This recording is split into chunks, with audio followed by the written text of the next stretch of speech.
In the end, I believe the choice in this election comes down to this. Can we afford a government that refuses to level with the people about how it will restore confidence in our fiscal and budgetary policies? Saying you will cut €6.5 billion, but refusing to show how is not good enough to get Ireland back on track. And it will not be good enough to restore confidence in our finances both here at home and across the world. Can Ireland afford to scrap its health system for the Dutch healthcare model that has been found to cost so much and raises so many questions? Can we really take 10 years to reinvent our healthcare system when we can instead use our unique Irish experience to build on what we have got right and correct what we have got wrong? And can we waste this moment to tinker with the political system rather than fundamentally reform it? The voters will answer these and other fundamental questions on Friday. I look forward to their decision and to the hard work that follows in restoring my party to its finest traditions and our nation to the prosperity and steady progress that was our state of affairs not long ago.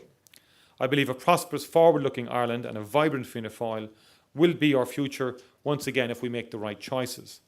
That better future is available to Ireland, and we ask the people to give us their vote so that we can make our plan for that better future a reality. I mean, it is extraordinary. I take your point, Conor, that up and down the country we have Fine Gael candidates saying they're going to protect every local hospital in their constituency.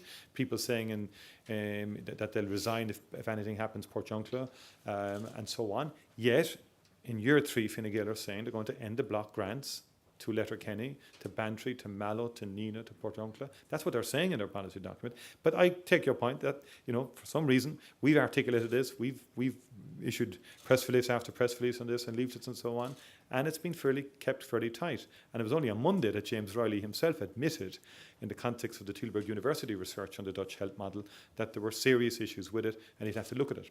I felt it was important, to ask the hard questions of Enda in terms of his plans to cut public expenditure, in terms of his health policy, and in terms of the whole issue around getting 30,000 people out of the public service through voluntary redundancy and not impacting on frontline services. I mean, there was very few opportunities in this election to have a one-to-one with Enda and say, Enda, tell me, how are you going to do it?